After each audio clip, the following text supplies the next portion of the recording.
सारे बाकी क्लाइंट्स भी हैं जो वरिड है, but please try to understand. आपको तो पता है ना क्या हुआ है, न्यूज़पेपर्स तो पढ़ रहे हैं ना आप। Of course I understand Geeta, but the show must go on. और हमारे नए शोरूम के इंश्योरेंस रिन्यूअल कल तक हो जाना चाहिए था। गीता, मुझे भी मेरे बॉसेस को जवाब देना पड़ता है, इट्स माय जॉब टू। आशीष, वो पूजा अपैरल से आदित्य का कॉल आया था कुछ। हाँ, वो उनके शोरूम की इंश्योरेंस रिन्यू करवानी है। काजल, ये आदित्य अपैरल्स तुम्हारा ही क्लाइंट है ना? हाँ, लेकिन मैं आदित्य के कॉल्स ही नहीं ले रही हूँ यार। क्या करूँ, कुछ समझ में ही नहीं आ रहा है। इतने इंपॉर्टेंट डिसीजंस लेने हैं और विवेक सर के बिना I don't know how it's going to be possible. मैंने संजय से बात की थी, उसने बोला कि वो निधि मैम से बात करके मुझे कॉल बैक करेगा, पर अभी तक तो उसका कॉल आया नहीं। काजल, आशीष, मुझे लगता है कि हमें संजय को ऑफिस आने के लिए कहना चाहिए, उसे इन्वॉल्व करते हैं, तब तक होपफुली विवेक सर लौट आएंगे। हेलो, तुम सब मुझे क्यों घूर रहे हो? क्या कहा रागनी तुमने? कि विवेक सर होपफुली लौट आएंगे? यू मीन कि वो खुद ब खुद कहीं चले गए? काजल, मेरे माइंड में एक बात आई तो मैंने कह दी। एक्चुअली मैं इमेजिन नहीं कर पा रही हूँ कि कोई उन्हें किडनैप करेगा। क्या? किडनैप? कम ऑन आशीष, मैं बस पॉसिबिलिटीज बता रही हूँ। वो नहीं दिखाते क्या क्राइम शोज में, ये थ्योरी वो थ्योरी, बस दैट्स ऑल। तुम लोग ग्राउंड रियलिटी देखो ना। 5 दिन हुए हैं पर फिरौती का कोई कॉल नहीं। That means kidnapping ruled out. Hospital और मॉर्ग से भी कोई न्यूज़ नहीं है, मतलब एक्सीडेंट रूल्ड आउट। खुद की कार लेकर निकले और कार की भी कोई न्यूज़ नहीं है। आई थिंक पुलिस ने उनके कॉल रिकॉर्ड्स मंगाए होंगे। ज़्यादातर क्राइम शोज में उन्हें लीड वहीं से मिलती है। CDR reports, call data record. वैसे मुझे नहीं लगता है उन्हें कुछ मिला होगा, या शायद मिला होगा पर हमें बताया नहीं गया है। वैसे बता दो, हम सब पर शक होगा उन्हें। गीता, तुम पर भी। रागिनी, तुम्हें नहीं लगता तुम्हें इस सब के बारे में कुछ ज्यादा ही पता है? यार वो मैं बस क्राइम शोज कुछ ज्यादा ही देखती हूँ, इसलिए, नथिंग एल्स। ये विवेक शर्मा, ये उसकी कार। साहब, ये कार के साथ में गायब हुए, मतलब अपनी मर्जी से गए? कोई कारण सामने नहीं आ रहा। किसी से कोई दुश्मनी नहीं, कोई कर्जा नहीं। खुद बीवी ने कंप्लेंट दर्ज करवाई। उसका कहना है कि आपस में कोई अनबन भी नहीं थी। तो मतलब किसी ने कार के साथ में ही अगवा कर लिया? साहब, ये कार तो इस हालत में नहीं मिलेगी, इसका तो पोस्टमार्टम हो चुका होगा, और यह आदमी किस हालत में मिलेगा अब देखो। तो एक काम कर, गैराजेस और गाड़ियां चोरी करने वाले गैंग्स में पता कर। गोविंद, मुझे लगता है ये आदमी अपनी मर्जी से कहीं गया है। घर पे कोई अनबन हुई होगी, इसके अलावा तो कुछ नजर नहीं आता है। फैमिली बैकग्राउंड चाहिए मैडम आपको? एकदम बारीकी से चाहिए। इस विवेक के साथ साथ इसकी बीवी निधि और बेटे संजय, दोनों की डिटेल चाहिए। मुझे ऐसा लग रहा है ये दोनों हमसे कुछ छुपा रहे हैं। हो जाएगा। इनके अलावा ऑफिस के 4 एम्प्लॉइज और हैं, 3 लेडीज, 1 आदमी, सबकी फाइल बना। देखो राजीव, अगर तुम्हारे दोस्त विवेक की अपनी पत्नी निधि के साथ कोई अनबन थी, कोई घरेलू मसला था, और विवेक अपनी मर्जी से कहीं चला गया, तो हम अपना टाइम वेस्ट नहीं करना चाहते। ऐसी कोई अनबन नहीं थी, ये जरूर कोई सीरियस मामला है। कितना सीरियस? किडनैपिंग, मर्डर, कितना सीरियस? और तुम्हें क्यों लगता है ये सीरियस मैटर है? क्या विवेक की किसी के साथ कोई दुश्मनी थी? मकसद क्या था? विवेक आखिर मीटिंग के लिए कहाँ गया? रुकिए सर, मैं ये सब बातें नहीं जानता। मैंने सीरियस इसीलिए कहा क्योंकि निधि को बताए बिना विवेक कहीं जाता नहीं था। अफेयर था कोई? अफेयर? नहीं सर, मैं उसका बेस्ट फ्रेंड हूँ। मैं कह रहा हूँ कोई अफेयर नहीं था। उसका बेटा संजय सेकंड ईयर BCom में पढ़ता है, 20-21 साल का जवान है, उसके साथ कोई मसला? सर, बेटे के साथ मसला और इतना बड़ा कदम? नहीं सर, मामला कुछ और है। सुन ना, बोलो क्या बात है? राजीव, इस वक्त हमें सिर्फ इतना पता है कि ऑफिस से निकलने से ठीक 20 मिनट पहले विवेक को फ़ोन आया था 4448976112 से। उसके बाद विवेक ऑफिस से निकला। हाय, क्या हाल है? और उसे लौटने की कोई जल्दी नहीं थी। गीता, एक मीटिंग है, लंबी चलेगी, देर से लौटूंगा। गाड़ी में बैठकर जाते वक्त विवेक के चेहरे पर कोई टेंशन नहीं थी, कोई तनाव नहीं था, एकदम रिलैक्स। 14 जून को ऑफिस से मीटिंग के लिए निकला, उसके बाद लौटा ही नहीं, ना ऑफिस ना घर, और आज 5 दिन हो गए। Sir, CCTV footages all blank. Vivek ने कोई ऐसा रूट लिया जो शहर के किसी भी मेजर CCTV में कैप्चर ही नहीं हुआ। अब विवेक इस वक्त कहाँ है, ये एक सुपर राज है। ये सब कुछ एक बारीकी से की गई प्लानिंग की तरफ इशारा करता है। मेरी तो समझ में नहीं आ रहा, मैं क्या कहूँ। तुम आखिरी बार विवेक से कब मिले थे, या फ़ोन पे कब बात हुई थी? मैं उसे 12 जून को मिला था, उसी के घर पे।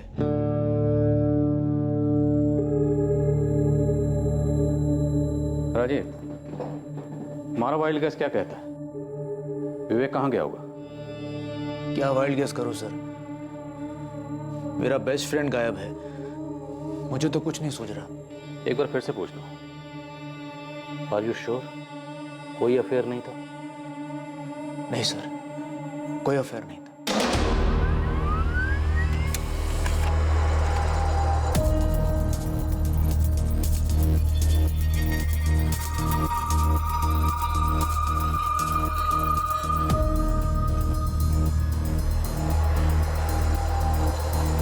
हाय, सॉरी थोड़ा लेट हो गया। It's okay, no issues. मैं भी अभी आई हूँ। Okay, how are you? I am good, how are you?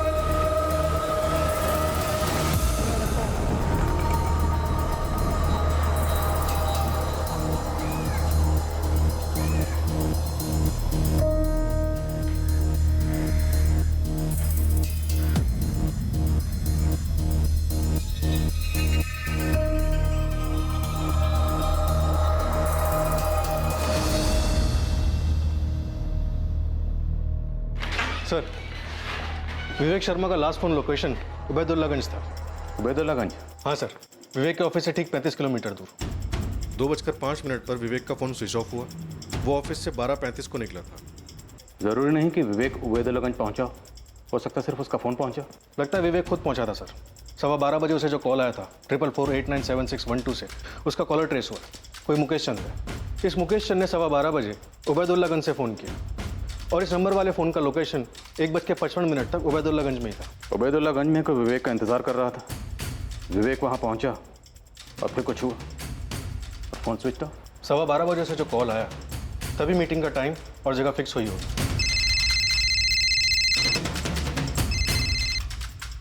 ए हाय, क्या हाल है? हाँ ठीक है, मैं 12:30 12:40 को निकलूंगा यहाँ से, फिर मिलते हैं वहाँ।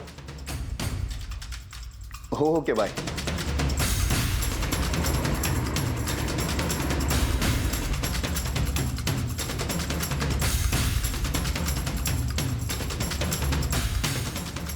अगर विवेक के साथ किसी को कुछ करना ही था, जैसे कि मर्डर, तो उसके उबैदुल्लागंज में पहुंचते कर दिया होगा और उसके बाद फ़ोन स्विच ऑफ। मुझे लगता है उसे आगे ले गए होंगे, कुछ प्लान हुआ होगा। इस मुकेश चंद का एड्रेस हबीबगंज का है, फर्जी तो नहीं? मुकेश चंद? नहीं मैडम, हमारी क्लाइंट लिस्ट में तो कोई मुकेश चंद नहीं। और वैसे मैंने कभी विवेक सर के मुँह से भी ये नाम नहीं सुना। मैं नहीं जानती किसी मुकेश चंद को। मैं भी नहीं जानता मैम। सेम। जी, हमारे सर्कल में कोई मुकेश चंद नहीं है। उसके काम के सर्कल में कोई होगा तो मुझे पता नहीं। हम लोग आपस में काम की बातें बहुत कम करते थे। पर ये है कौन? मुझे नहीं पता, और पापा के काम के बारे में हमें क्या कुछ पता रहता है।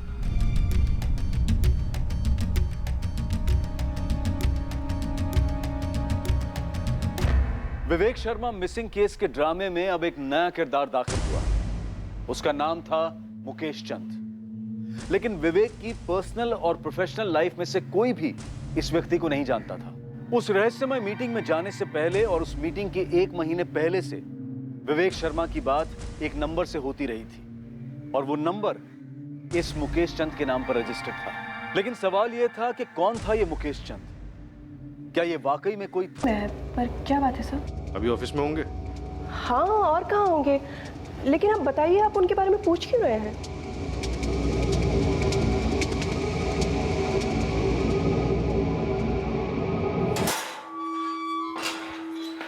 आप लोग कुछ बोल क्यों नहीं रहे हैं? मुझे इस तरह ऑफिस से उठा लेने का क्या मतलब है? विवेक शर्मा का है। कौन कहा है? Vivek Sharma, VS insurance consultant का मालिक, 105 सॉलिटेयर बिजनेस पार्क, गरडिया नगर, भोपाल। समझ गए या पिन कोड बताऊं? मैंने ये नाम पहली बार सुना है सर।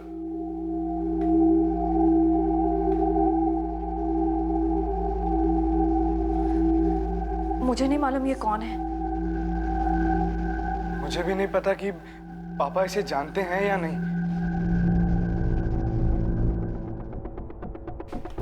तुम में से कोई जानता है इसे?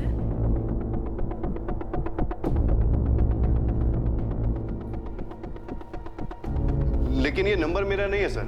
कैसे नहीं? फोटो तुम्हारी है, एड्रेस तुम्हारा है और तुम्हारे पैन कार्ड की कॉपी लगी हुई। मुझे नहीं पता सर, पर ये नंबर मेरा नहीं है।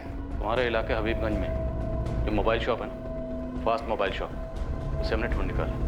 यहाँ से 1 महीना पहले तुमने ये सिम खरीदा था।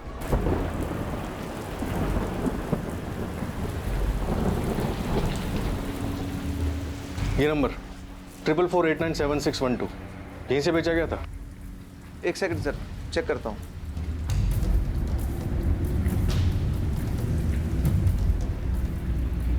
जी सर, 12 मई 2017 को यहाँ से सेल हुआ।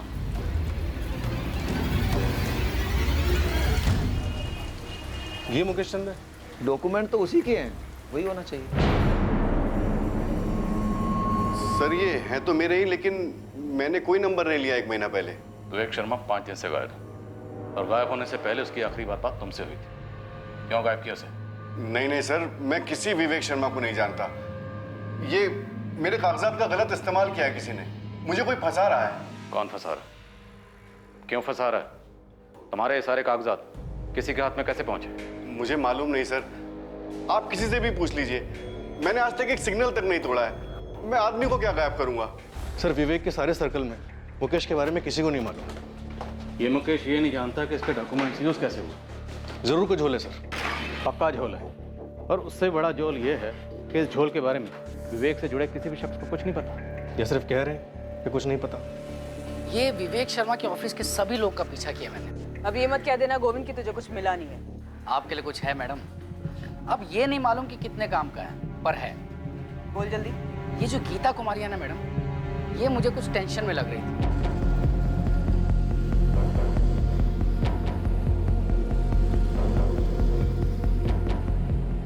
तुझे कैसे पता कि टेंशन में थी? वो ऐसे कि ये ऑफिस के बाद ऑफिस के ही एक बंदे से मिलती है, वो आशीष सिंह।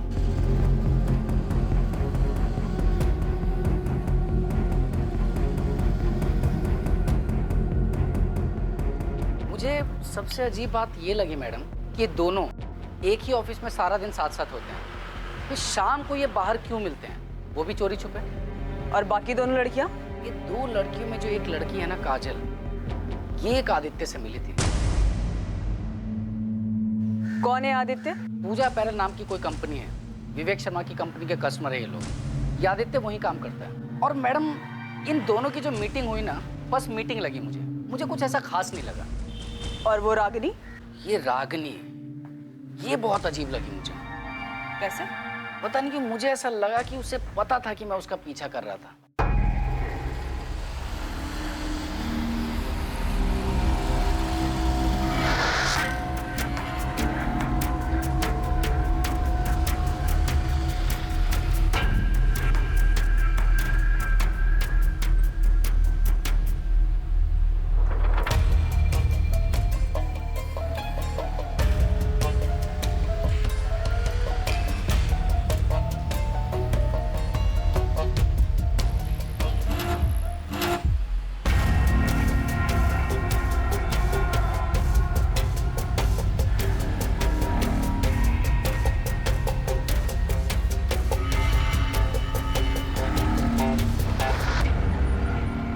मुझे तो समझ में ही नहीं आया कि उसे कैसे पता चला कि मैं उसका पीछा कर रहा था। 1 मिनट के लिए ना मैडम थोड़ा नर्वस हो गया था मैं। तो गोविंद, तुझे ये लगता है कि ऑफिस के अंदर की बात है? खबरी बाबू ने उबैदुल्लागंज से लेकर भोपाल तक के सभी गैराजेस छान मारे, सभी कार चोर गैंग्स में अपने कॉन्टैक्ट्स को खंगाला, लेकिन कहीं से कोई खबर नहीं, ना डिसमेंटल करने की और ना ही कलर चेंज की। कमल, इस ऑपरेशन की प्लानिंग बड़ी बारीकी से की गई। 1 महीना पहले सिम कार्ड खरीदा गया, जिससे विवेक को कई कॉल किए गए। अब विवेक के जस्ट गायब होने से पहले एक कॉल किया गया, और हमें मिलता कौन है? मुकेश चंद, जिसकी आईडी इस्तेमाल की गई। सर, अब नमिता की थ्योरी में दम लग रहा है कि विवेक शर्मा के गायब होने की प्लानिंग खुद विवेक शर्मा ने की।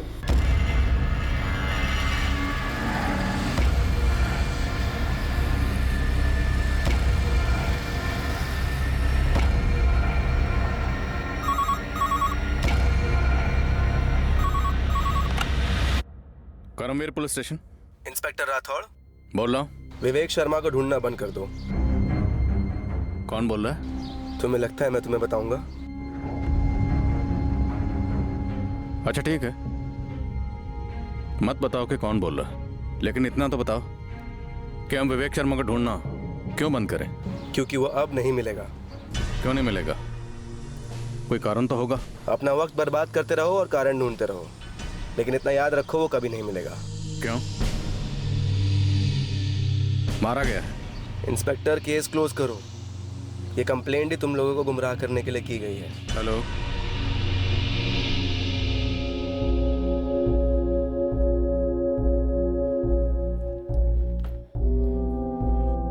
क्या बात है जी? पुलिस आपको ऑफिस से क्यों लेकर गई थी? कुछ नहीं, बस थोड़ी गलतफहमी हो गई थी उन्हें। मिस्टेक। निधि, संभालो अपने आप को, समेटे रखो खुद को, सब ठीक होगा। अभी सब कुछ अजीब लग रहा होगा, लेकिन विश्वास रखो, सब ठीक हो जाएगा। मुझे बहुत ज्यादा टेंशन हो रही है राजीव। मैं समझता हूँ निधि, लेकिन इस वक्त तुम्हें संजय के बारे में सोचना है। उस पर क्या बीत रही होगी। देखो, संजय की खातिर तुम्हें स्ट्रांग बनना ही पड़ेगा।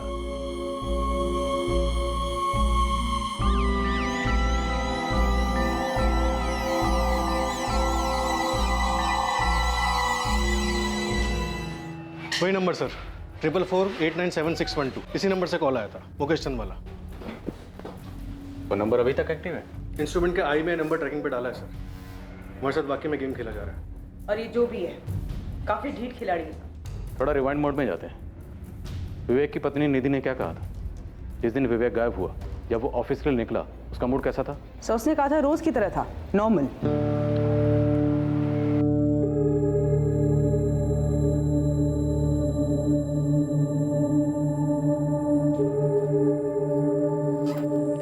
बाय निधि। बाय। वही रूटीन नॉर्मल सी सुबह थी। उन्होंने नाश्ता किया, बाय बोला और ऑफिस चले गए। संजय, तुमसे कोई बात हुई थी विवेक जी की?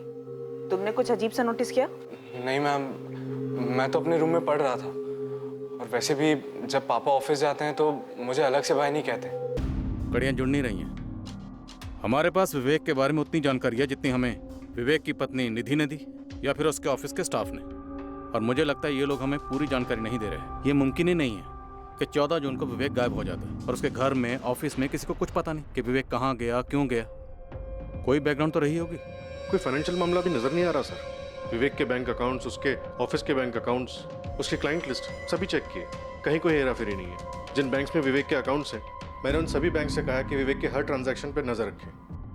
विवेक को गायब हुए 14 दिन हो गए, लेकिन अभी तक किसी भी बैंक से कोई भी विड्रॉवल नहीं हुआ। और सबसे अजीब बात है वो कार जो अभी तक ट्रेस नहीं हुई है। ओबेदुल्लागंज तक गई थी, ये इन्फॉर्मेशन भी हमें उसे फोन लोकेशन से मिली है। 14 दिन। मुझे नहीं लगता कि विवेक अपनी मर्जी से कहीं गया। शायद विवेक को कहीं ले जाकर रखा गया है या फिर मार डाला गया है शायद। लेकिन क्यों और किसने? मोटिव का कोई एक सुराग तो मिले। चूंकि विवेक के गायब होने के पीछे ना कोई ठोस जानकारी मिल रही थी और ना ही उसे गायब करवाने का कोई ठोस मकसद, विवेक की पत्नी निधि भी शक के दायरे में शामिल की गई।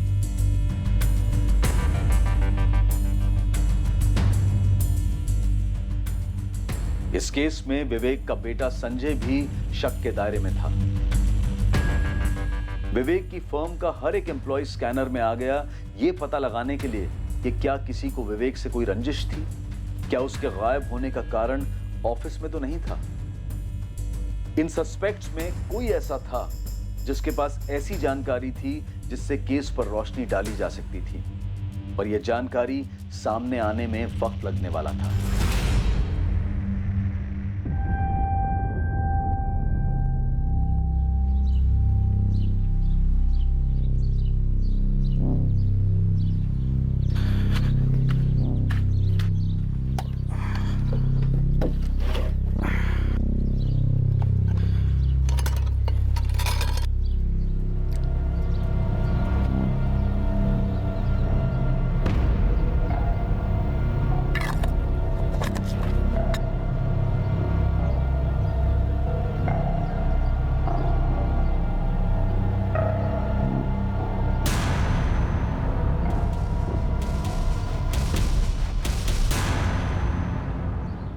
मुश्ताक भाई, मैंने ये खोदा ही नहीं, और बेड के बीचों बीच कैसे खोद सकता हूँ? अच्छा भाई, लग तो रहा है खोदा गया है। हाँ, अजीब है, लेकिन मैं तो 2 महीने बाद लौट रहा हूँ। वो ठीक है, पर कुछ तो गड़बड़ लग रही है। देखें? मुश्ताक भाई, मुझे तो डर लग रहा है। डर तो मुझे भी लग रहा है छोटे, पर हमारे खेत है।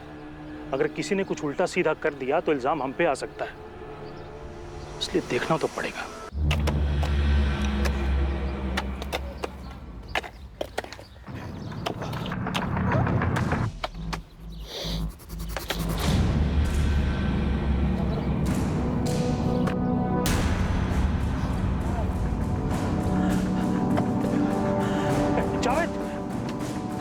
जावेद, क्या हुआ भाई?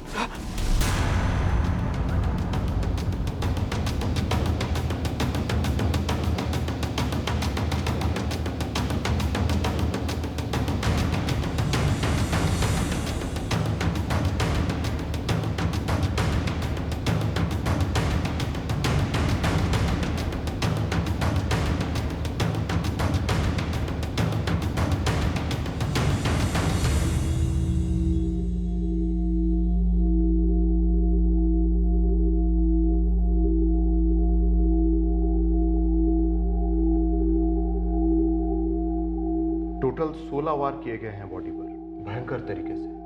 इसे फंसाया गया, फंसाकर इसकी मौत के मुंह तक खींच कर लाया गया। बॉडी मिली होशंगाबाद में और फ़ोन स्विच ऑफ हुआ उबैदुल्लागंज में। जो हुआ है बड़ी बारीकी से की गई प्लानिंग के तहत हुआ। एक से ज़्यादा खिलाड़ी रहे और इस हत्या का कारण अतीत में विवेक शर्मा के अतीत।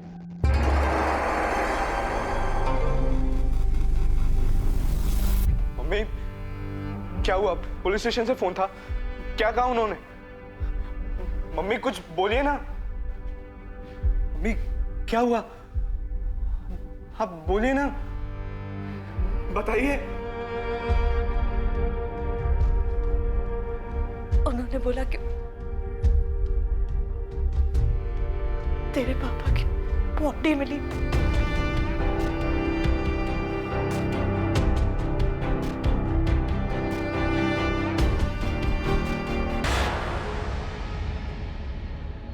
बर्बाद?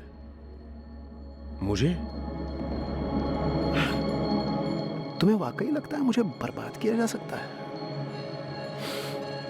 चलो बताओ कैसे किया जाएगा? अरे प्लान बताओ, कम ऑन।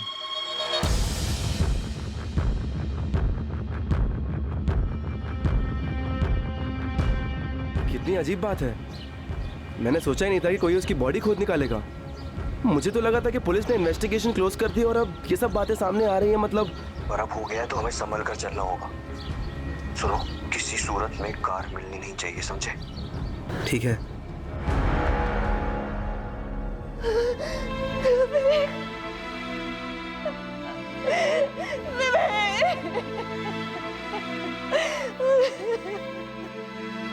निधि जी, आपके पति विवेक का मर्डर 14 जून को ही हो गया था, उसी दिन जिस दिन वो ऑफिस से मीटिंग के लिए निकले थे।